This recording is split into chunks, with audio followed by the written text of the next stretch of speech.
നമസ്കാരം. കളരിക്കൽ ശ്രീ ഭദ്രകാളി എല്ലാവരും അനുഗ്രഹിക്കട്ടെ. നമ്മൾ കഴിഞ്ഞ വീഡിയോയിൽ പറഞ്ഞത് കുടുംബദേവത കോപത്തെക്കുറിച്ചാണ്. നമ്മൾ കഴിഞ്ഞ വീഡിയോയിൽ ഒരു കാര്യം പറഞ്ഞത്. പക്ഷേ ഈ ബാധാമൂർത്തിയുടെ കോപം നമ്മുടെ കുടുംബത്തിലൊക്കെ ചിലപ്പോൾ ഈ ബാധയെ വാങ്ങിക്കൊണ്ട് വന്ന് കുടിയിരുത്താറുണ്ട്. നമ്മുടെ പൂർവികന്മാർ വന്നിട്ട് നമ്മുടെ കുടുംബത്തിലെ സ്വത്തും അല്ലെങ്കിൽ മറ്റുള്ള ശത്രുക്കളുടെ ആഭിചാര ദോഷത്തിൽ നിന്നും അല്ലെങ്കിൽ ഈ ശുദ്ര ദോഷത്തിൽ നിന്ന്, അതുപോലെ തന്നെ നമ്മുടെ സ്വത്തുക്കളിൽ മറ്റുള്ളവർ കയറി സാധനങ്ങൾ മോഷ്ടിക്കാതെ അപഹരിക്കാൻ വേണ്ടിയിട്ടൊക്കെ നമ്മൾ ഈ ബാധകളെ വാങ്ങിക്കൊണ്ട് വന്ന് കുടിയിരുത്തുന്ന ഒരു സമ്പ്രദായം പണ്ട് കാലത്തുണ്ടായിരുന്നു. അതായത് നമ്മൾ കാശ് കൊടുത്ത് ഇപ്പോൾ ആൾക്കാർ ഈ ചില മൂർത്തികളെ കൊടുക്കുന്നത് പോലെ അല്ല.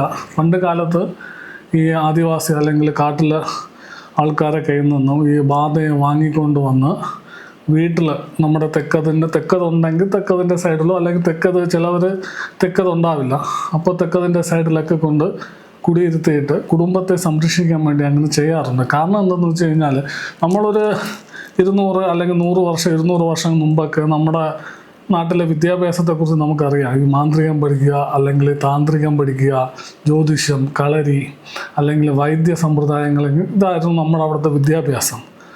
ആ സമയത്ത് നമ്മുടെ മറ്റുള്ള ശത്രുക്കളിൽ നിന്നും നമ്മുടെ കുടുംബത്തെ സംരക്ഷിച്ച് ചിലപ്പോൾ 2, 4, 5 ഏക്കർ വസ്തുവൊക്കെ ഉണ്ടാകും.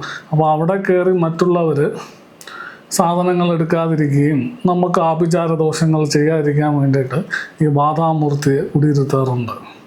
ഈ ബാധാമൂർത്തിയെ വാങ്ങുമ്പോൾ തന്നെ ഒരു നിബന്ധന പ്രകാരമാണ് വാങ്ങുന്നത്. അതായത് ചിലപ്പോൾ വർഷത്തിലൊരിക്കൽ ഗുരുതി കൊടുക്കുക, അല്ലെങ്കിൽ ആ ബാധകൾക്ക് എന്താണോ കൊടുക്കാണ്ട ആ ഒരു സാധനം വർഷം തോറും കൊടുത്തു കൊള്ളാം എന്നുള്ള പറഞ്ഞൊരു നിബന്ധനയിലാണ് ഈ ബാധയൊക്കെ വാങ്ങി നമ്മുടെ വീടിൻ്റെ ഏതെങ്കിലും ഒരു ഇതിൽ, ഇപ്പോൾ തെക്ക് വശത്തോ അല്ലെങ്കിൽ പടിഞ്ഞാറ് വശത്തോ എവിടെയാണോ സൗകര്യം അവിടെ ഇങ്ങനെ കുടിയിരുത്താറുണ്ട്. ഈ നിബന്ധന എന്ന് പറയുന്നത് നമ്മൾ നേരത്തെ പറഞ്ഞതുപോലെ ചിലപ്പോൾ ആ മൂർത്തികൾക്ക് ഗുരുതി കൊടുക്കാൻ, അത് കൗള സമ്പ്രദായത്തിൽ പെടുന്ന ദേവതകളാണ്. ദേവത എന്ന് പറയുമെങ്കിലും അതിനെ ബാധാമൂർത്തികളെന്നാണ് പറയുന്നത്. ഒരു ബാധയുള്ള സ്ഥലത്ത് വേറൊരു ബാധ വരില്ല. അത് നമ്മൾ ചില സിനിമയിലൊക്കെ കേട്ടിട്ടുണ്ടാകും. അതുപോലെ ഈ ബാധയെ കുടിയിരുത്താറുണ്ട്. ഇപ്പം നമ്മൾ ഒരു ഉദാഹരണത്തിനാണ്ട് ഒരു മാസം ഒരു 30,000 രൂപ ശമ്പളവും പിന്നെ ഫുഡും അക്കോമഡേഷനൊക്കെ ആയിട്ട്, അല്ലെങ്കിൽ താമസിക്കാനുള്ള സൗകര്യമൊക്കെ കൊടുക്കാമെന്ന് പറഞ്ഞ് നമ്മളൊരു ജോലിക്കാരനെ കൊണ്ടുവന്ന് നമ്മൾ മാസശമ്പളത്തിലും നിർത്താറില്ലേ. അപ്പോൾ മാസശമ്പളത്തിൽ നമ്മൾ വയ്ക്കാറുണ്ട്. പക്ഷെ ആ മാസശമ്പളക്കാരന് മാസശമ്പളം കൊടുക്കാതിരിക്കുകയും അതല്ലെങ്കിൽ അദ്ദേഹത്തിന് ഫുഡും അല്ലെ താമസ സൗകര്യങ്ങളൊന്നും കൊടുക്കാതിരിക്കുമ്പോൾ ആ ദേവത എതിരാകുന്നത് പോലെ ചില സമയങ്ങളിൽ ഈ ബാധാമൂർത്തികൾ എതിരാവാറുണ്ട്. അതായത് ചിലപ്പോൾ എൻ്റെ മുത്തച്ഛനാണ് ഈ ബാധയെ വാങ്ങിക്കൊണ്ട് വന്നതെങ്കിൽ ചിലപ്പോൾ മക്കൾക്ക് പറഞ്ഞു കൊടുക്കുക, അല്ലെങ്കിൽ ചിലപ്പോൾ ചെറുമക്കൾ ചിലപ്പോൾ അതുപോലത്തെ രീതിയിൽ ഈ ബാധയെ സംരക്ഷിച്ചെന്ന് വരണമെന്നില്ല. കാരണം മുത്തശ്ശൻ ചെയ്ത ചില കാര്യങ്ങൾ ചിലപ്പോൾ മക്കൾ വിട്ടുപോകാം. അടുത്ത തലമുറ വരുമ്പോൾ ഈ ബാധയെ നേരാവണ്ണം സംരക്ഷിക്കാതെ വരികയും അങ്ങനെ വരുമ്പോൾ ഈ ബാധ നമുക്ക് എതിരായി മാറും. കാരണം എന്ന് വെച്ച് കഴിഞ്ഞാൽ അതിന് ചിലപ്പോൾ ഇപ്പോഴത്തെ പുതിയ ന്യൂജൻ അല്ലെങ്കിൽ ഈ പുതിയ പുരോഗമനവാദി ആൾക്കാരൊക്കെ കോഴിയെ വെട്ടിക്കൊടുക്കുകയോ അല്ലെങ്കിൽ ചാരായം, ഗുരുതി ഇതൊക്കെ കൊടുക്കുകയോ അതൊക്കെ അവർക്ക് കുറച്ചിലും മടിയുമാണ്. ഈ മൂർത്തികൾ വൈദിക സമ്പ്രദായത്തിൽ പൂജിക്കുന്ന മൂർത്തികളല്ല. ഇത് ബാധാമൂർത്തികളെന്ന് പറയാം. ബാധ എന്ന് പറയുക ചിലപ്പോൾ ഈ മാന്ത്രികം പഠിക്കുന്നവർക്ക് ഗുരുവിൻ്റെ കയ്യിൽ നിന്നും ഈ ബാധയെ കിട്ടാറുണ്ട്. അപ്പോൾ അത് അങ്ങനെ, അതായത് ഗുരു കൊടുക്കാറുണ്ട്. കാരണം ചില കർമ്മങ്ങൾക്ക് ബാധ ആവശ്യമാണ്. മാന്ത്രികന് പ്രത്യേകതരം ബാധകളുണ്ട്. അതുപോലെ തന്നെ ഈ മാന്ത്രികവും മറ്റ് കർമ്മവും പഠിക്കാത്ത ആൾക്കാർ അവരെ കുടുംബത്തെ സംരക്ഷിക്കാൻ വേണ്ടിയിട്ട് പണ്ട് കാലത്തിൽ ബാധ നിർത്തിയ സമ്പ്രദായം ഉണ്ട്. അപ്പോൾ ഈ എന്താ പറയുക, നമ്മുടെ മുത്തച്ഛൻ ചെയ്ത കാര്യം ചിലപ്പോൾ മകൻ ചെയ്യാം, ചിലപ്പോൾ മകൻ്റെ മകൻ അത് ചെയ്തെന്ന് വരില്ല. അങ്ങനെ വരുമ്പോൾ ഈ ബാധാമൂർത്തികൾ നമുക്കെതിരാകും. ഞാൻ നേരത്തെ പറഞ്ഞ പോലെ ഒരു മാസശമ്പളത്തിന് ഒരാളെ നമ്മൾ ജോലിക്ക് വെച്ചിട്ട് അദ്ദേഹത്തിന് ഒരു 5-6 മാസം അല്ലെ 1-2 വർഷം കഴിഞ്ഞിട്ട് ശമ്പളം കറക്റ്റായിട്ട് കൊടുക്കാതിരിക്കുക, ആഹാരവും ഈ താമസ സൗകര്യങ്ങളും കറക്റ്റായിട്ട് കിട്ടാതിരിക്കുന്ന വെറുതെ ആ വ്യക്തി നമുക്കെതിരാവില്ലേ.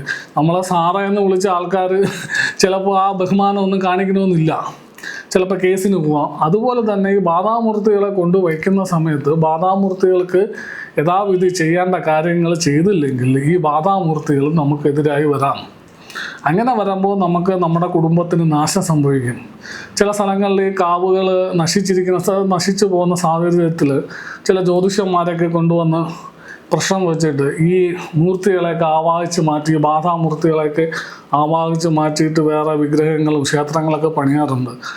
ഈ ആവാഹിച്ച് മാറ്റുന്ന മൂർത്തികൾ ഒരിക്കലും അത് മാറിപ്പോവില്ല. കാരണം അതൊരു നിബന്ധനയുടെ പുറത്ത് കൊണ്ട് കുടിയിരുത്തപ്പെട്ടത്. ചിലപ്പോൾ നമ്മൾ പൊളിച്ചൊക്കെ അങ്ങ് കളയും. നമുക്ക് എന്നാണോ ഈ മൂർത്തിയെ വേണ്ടാതാകുന്നത്, അന്ന് എവിടെ നിന്നാണോ വാങ്ങിയത് ആ സ്ഥലത്ത് തിരിച്ചു കൊണ്ട് ഏൽപ്പിക്കണം എന്നുള്ള രീതിയിലാണ് ഈ ഒരു നിബന്ധനയിലാണ് ഈ ബാധയൊക്കെ ഇപ്പോഴും കൊടുക്കുന്ന ആൾക്കാരുണ്ട്. നമുക്ക് ഒരുപാട് പേരെ അറിയാം. പണ്ടത്തെ പോലെ അത്ര ഇല്ലെങ്കിലും ഈ കാട്ടിലൊക്കെ ഉള്ള ആദിവാസി സമൂഹത്തിൽപ്പെട്ട കർമ്മികൾ ഇപ്പോഴും ബാധയെ കൊടുക്കുന്നുണ്ട്. അത് അവരുടെ ഭാഷയിൽ പറയുമ്പോൾ ബാധ എന്നാണ് പറയാം. അപ്പം നമ്മളിപ്പോൾ ഒരു ഉദാഹരണത്തിന് ഒരു 100 രൂപയ്ക്കാണ് ഈ ബാധ വാങ്ങിയിട്ടുണ്ടെങ്കിൽ ഇതിൻ്റെ 3 ഇരട്ടി അല്ലെങ്കിൽ 5 ഇരട്ടി കാശ് കൊടുത്താലേ അവർ തിരിച്ചിത് വാങ്ങുള്ളൂ. അഥവാ നമുക്ക് കൊണ്ടു കൊടുക്കാൻ പറ്റിയില്ലെങ്കിൽ അവരുടെ സമ്പ്രദായത്തിൽ, ചാറ്റുപാട്ട് അങ്ങനെയൊക്കെയുള്ള സമ്പ്രദായത്തിൽ ഇതിനെ ആവാഹിച്ച് അവർ കൊണ്ടുപോയി കഴിഞ്ഞാൽ നമുക്ക് വലിയ പ്രശ്നം ഉണ്ടാവാൻ ചാൻസ് കുറവാണ്. അതല്ലാതെ നമ്മൾ ഈ മൂർത്തികളെയൊക്കെ ഇടിച്ച് പൊളിച്ച് കളഞ്ഞ് ഏതെങ്കിലും ഒരു കർമ്മിയുടെ ഇതിൽ വൈദിക സമ്പ്രദായത്തിൽ വേറെ കാര്യങ്ങൾ മൂർത്തികളെയൊക്കെ പ്രതിഷ്ഠിച്ച് വെച്ച് കഴിഞ്ഞാൽ ഈ മൂർത്തികൾ, ഈ ബാധയായിട്ട് കൊണ്ടുവന്ന് നിർത്തിയ മൂർത്തികൾ നമുക്ക് ഉപദ്രവമായി മാറും. അങ്ങനെ മാറുന്നത് പ്രശ്നം എന്ന് പറഞ്ഞാൽ ചിലപ്പോൾ അന്ന് ആ പൂർവികൻ ഒരു 5 ഏക്കറോ 10 ഏക്കറോ വസ്തുവിനെ സങ്കല്പിച്ചാണ് ഇത് ചെയ്തിട്ടുണ്ടെങ്കിൽ ആ വസ്തുവിൽ താമസിക്കുന്ന ആരായിരുന്നാലും അവർക്ക് വളരെ ദുരിതമായിരിക്കും. അവർ ആ നാട് വിട്ടു പോകേണ്ട അവസ്ഥ വരെ വരും. ആ വസ്തു വിറ്റതിന് ശേഷം അവിടെ വേറെ വീടോ അല്ലെങ്കിൽ വാങ്ങി വീട് വെക്കുകയോ ആ സ്ഥലം വാങ്ങി വീട് വെക്കുകയോ അല്ലെങ്കിൽ അവിടെ താമസിക്കുകയോ ചെയ്യുന്നവർക്കും ആ ദുരിതത്തിൽ നിന്നും രക്ഷപ്പെടാൻ പറ്റില്ല. കാരണം മുമ്പ് ആ വസ്തുവിനെ സങ്കല്പിച്ചാണ് ഈ ബാധ അവിടെ നിർത്തിയിട്ടുള്ളത്. അപ്പോൾ ആ ബാധയ്ക്ക് കിട്ടാണ്ട കാര്യങ്ങൾ കിട്ടാതെ വരുമ്പോൾ അത് ആ സ്ഥലത്തുള്ള ആൾക്കാർക്കും ആ ബാധയെ കൊണ്ടുവന്ന കുടുംബത്തിലെ ആൾക്കാർക്കും എതിരായി മാറുകയും അത് ആ കുടുംബത്തെ ഒരുപാട് പ്രശ്നങ്ങളിലേക്ക് തള്ളിവിടുകയും ചെയ്യും. നമ്മൾ തന്നെ ശ്രദ്ധിച്ചില്ല, ചില കുടുംബത്തിൽ ചില കുട്ടികൾ ജനിക്കുന്നത് അവർ സാധാരണ കുട്ടികളെ പോലെ നോർമൽ അല്ല. ചിലപ്പോൾ എന്താ പറയുക, ബുദ്ധിക്ക് ചെറിയ പ്രശ്നം ഉണ്ടാവാം, ചിലപ്പം അല്ലാതെ കാഴ്ച കുറവുള്ള ആൾക്കാരുണ്ടാവാം, അല്ലെങ്കിൽ എന്താ പറയുക കൈകാല് സ്വാധീനം ഇല്ലാതെ. ഇതെല്ലാം വരുന്നത് ഈ മൂർത്തികളുടെ ദോഷം കൊണ്ടാണ്. കാരണം ഒരിക്കലും ആ കുടുംബം ഞാൻ ഒരുപാട് സ്ഥലത്ത് പോയി കണ്ടിട്ട് ഒരിക്കലും ആ കുടുംബവും രക്ഷപ്പെട്ടില്ല. ആ സ്ഥലത്ത് ആരൊക്കെയാണോ, ചിലപ്പോൾ പിൽക്കാലങ്ങളിൽ ആ സ്ഥലം വിറ്റ് പോവാം, അല്ലെങ്കിൽ വാങ്ങി ആരെങ്കിലുമൊക്കെ വീട് വയ്ക്കാം, അല്ലെങ്കിൽ അവിടെ എന്തെങ്കിലും സമ്പ്രദായങ്ങൾ തുടങ്ങാം. എന്തൊക്കെ തുടങ്ങിയാലും അവിടെ ഒരു ഐശ്വര്യം ഉണ്ടാവില്ല. ഈ ബാധാമൂർത്തികൾ അവിടെ ഉള്ളിടത്തോളം കാലം അതിനെ നശിപ്പിക്കുക തന്നെ ചെയ്യും, ആ സ്ഥലത്തെ ഇല്ലാതാക്കുക തന്നെ ചെയ്യും. കാരണം അവർക്ക് കിട്ടേണ്ടത് കിട്ടണം. ചില വൈദിക സമ്പ്രദായത്തിൽ ഈ ബാധാമൂർത്തികളെയൊക്കെ ഒന്നും അംഗീകരിക്കില്ല. അവരെന്ത് ചെയ്യുന്ന പറയാം, അവർ പറയും ആവാഹിച്ച് ഏതെങ്കിലും ക്ഷേത്രത്തിൽ കൊണ്ടുകൊടുക്കാം എന്ന് പറയും. പക്ഷേ ആ ക്ഷേത്രത്തിൽ ഇത് നിൽക്കില്ല. കൊണ്ടുകൊടുത്ത അവിടെ ഇതുപോലത്തെ പ്രശ്നങ്ങൾ വരുന്ന സമയത്ത് ആ മൂർത്തികൾ എന്ത് ചെയ്യും, അവരും ഇതുപോലെ പുറത്താക്കാം. ചിലപ്പോൾ ചില ക്ഷേത്രങ്ങളിലൊക്കെ ഈ ബാധാമൂർത്തിയെ കൊണ്ട് വിടുമ്പോൾ അവിടുത്തെ മൂർത്തിയും ഈ ബാധകളും തമ്മിൽ കറക്റ്റാവില്ല. അങ്ങനെ വരുമ്പോൾ ആരാണോ കൊണ്ടുവന്നത് അവർക്ക് അത് വളരെ ദോഷം ചെയ്യും. നമ്മൾ എപ്പോഴും ശ്രദ്ധിക്കണം, നമ്മളെ കുടുംബത്തിൽ അങ്ങനെ ബാധയോ, അതായത് ബാധ എന്ന് പറയുന്നത് ഈ മല്ലങ്കരിങ്കാളി, ഈ വണ്ണാറ മാടൻ, അതുപോലെ തന്നെ മാടൻ, ഈ ചപ്പാണി മട, അങ്ങനെ കുറേ മാടനുണ്ട്.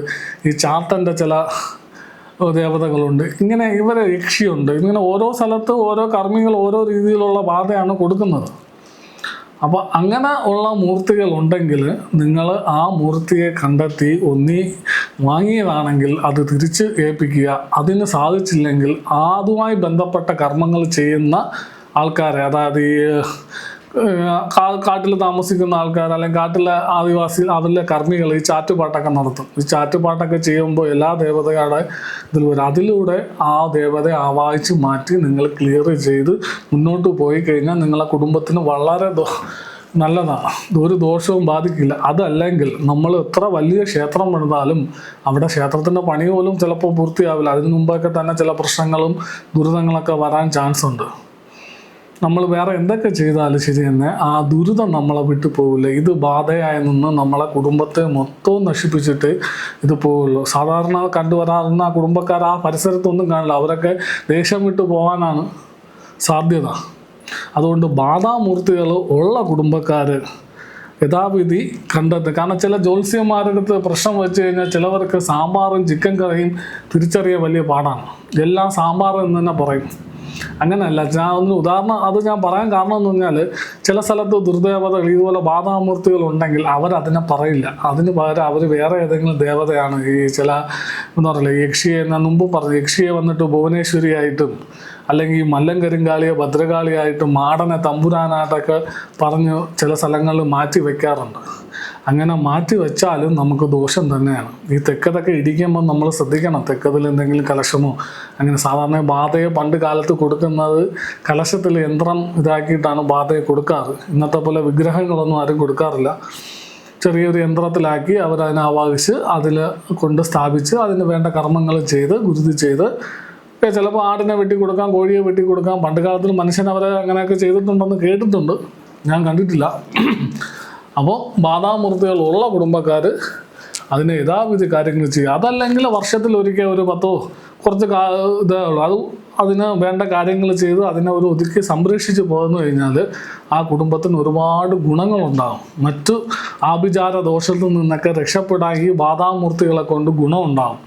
ആഭിചാര ദോഷം അല്ലെങ്കിൽ ശത്രുദോഷം അല്ലെങ്കിൽ ചിലവർ ഈ ചെയ്വന ഈ ബാധയെ വിടുക എന്നൊക്കെ കേട്ടില്ല. ഇതിൽ നിന്നൊക്കെ രക്ഷപ്പെടാൻ ഈ ബാധാമൂർത്തികളെ സംരക്ഷിച്ചു കഴിഞ്ഞാൽ ഒരു എന്താ പറയുക 100% നമുക്ക് അതിൽ നിന്നൊക്കെ രക്ഷപ്പെടാൻ പറ്റും.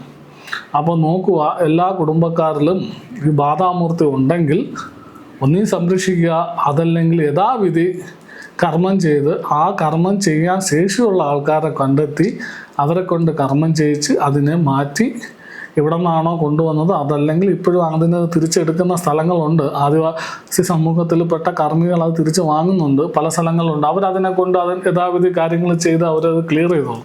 പക്ഷെ കാശ് നമ്മൾ പറഞ്ഞില്ല, അന്ന് 100 രൂപയ്ക്കാണ് വാങ്ങിയെങ്കിൽ ഇന്ന് ചിലപ്പോൾ 5 ഇരട്ടി കൊടുക്കേണ്ടി വരും. ചിലപ്പോൾ അത് പല മടങ്ങായിരിക്കും. അവർ പറയുന്ന കാശ് കൊടുത്താലേ അവർ തിരിച്ച് വാങ്ങുള്ളൂ ആ ബാധാമൂർത്തിക്ക്. അങ്ങനത്തെ ഒരു ഇതുണ്ട്. എന്നാലും നോക്കുക, കാരണം അത് യഥാവിധി ചെയ്ത് കഴിഞ്ഞാൽ നമുക്ക് ഇപ്പോഴത്തെ ഈ പറഞ്ഞില്ല ഒരുപാട് പേര് ഈ ദുരിതങ്ങളും പ്രശ്നങ്ങളുമായിട്ടൊക്കെ അലയുന്നു. അതിനൊക്കെ ഒരു പരിസമാപ്തിയാവും ഈ കാര്യങ്ങൾ ചെയ്താൽ. ഇത് നമ്മൾ പറയുക, ദേവതയെ കണ്ടറിഞ്ഞ് പൂജിച്ചു കഴിഞ്ഞാൽ നമുക്ക് ഗുണം മാത്രമേ ഉണ്ടാവുള്ളൂ. ദേവതയെ കണ്ട് അറിഞ്ഞ് മനസ്സിലാക്കാതെ ആരെങ്കിലും പറയുന്നത് കേട്ട് ചെയ്യുന്നിടത്താണ് നമുക്ക് ഈ പ്രശ്നം വരുന്നത്. മുമ്പത്തെ വീഡിയോയിൽ ഞാൻ പറഞ്ഞു, സ്വന്തം സമ്പ്രദായത്തെ മുന്നോട്ട് കൊണ്ടുപോകുക. ആരുടെയും സമ്പ്രദായമോ അല്ലെങ്കിൽ ഒരാളുടെ പൂജാവിധി കടമെടുത്ത് നമ്മൾ അനുഷ്ഠിച്ചു പോയി കഴിഞ്ഞാൽ നമുക്ക് ഒരിക്കലും നന്മ ഉണ്ടാവില്ല. നമ്മുടെ പൂർവികന്മാർ എന്താണോ ചെയ്തത് ആ പൂജാകർമ്മങ്ങളോ അല്ലെങ്കിൽ ആ അനുഷ്ഠാനങ്ങളെ തുടർന്ന് കൊണ്ടുപോയി കഴിഞ്ഞാൽ നമ്മളെ കുടുംബത്തിന് ഒരു ദോഷവും വരില്ല. ആരാണോ പൂർവിക സമ്പ്രദായം തുടർന്ന് കൊണ്ടുപോകുന്നത് അവർക്കാർക്കും ഇന്ന് വരെ അവരുടെ കുലത്തിന് ഒരു പ്രശ്നം ഉണ്ടായിട്ടില്ല. നമുക്ക് വേണമെങ്കിൽ നിങ്ങൾക്ക് മറ്റുള്ളതൊക്കെ ഒന്ന് പരിശോധിച്ച് നോക്കാം. നമ്മുടെ കുടുംബസ്വാമിയെയും അല്ലെങ്കിൽ കുടുംബത്തിലെ പൂർവികന്മാർ ആചരിച്ചു പോരുന്ന സമ്പ്രദായത്തിൽ ഒരു മാറ്റവും വരുത്താതെ ഇന്നും തുടർന്നു കൊണ്ടുപോകുന്ന കുടുംബക്കാർക്കൊന്നും ഒരു പ്രശ്നവും ഉണ്ടായിട്ടില്ല. എന്നാൽ മറ്റുള്ളവരുടെ സമ്പ്രദായത്തെ കടമെടുത്ത് നാട്ടുകാരെയും മറ്റുള്ളവരെ കാണിക്കാൻ വേണ്ടിയിട്ട് ഈ പുരോഗമനവാദ മനസ്സിലുള്ളവർ ആരൊക്കെ സമ്പ്രദായങ്ങൾ മാറ്റിയിട്ടുണ്ടോ അവരെല്ലാവരും ഇപ്പോൾ കിടന്ന് ബുദ്ധിമുട്ടുകയും കഷ്ടപ്പെടുകയും ചെയ്യുന്നുണ്ട്. അതുകൊണ്ട് ആലോചിക്കുക, നിങ്ങളൊന്ന് ചിന്തിക്കുക, അന്വേഷിക്കുക. അപ്പോൾ നിങ്ങൾക്ക് കൃത്യമായിട്ടും മനസ്സിലാവും. സ്വന്തം ആചാരം അനുഷ്ഠാനങ്ങൾ യഥാവിധി പാലിക്കുന്നവർക്ക് ഒരു ബുദ്ധിമുട്ടും വരാറില്ല. നമസ്കാരം. ദേവി കളരിക്കൽ ശ്രീ ഭദ്രകാളി എല്ലാവരും അനുഗ്രഹിക്കട്ടെ.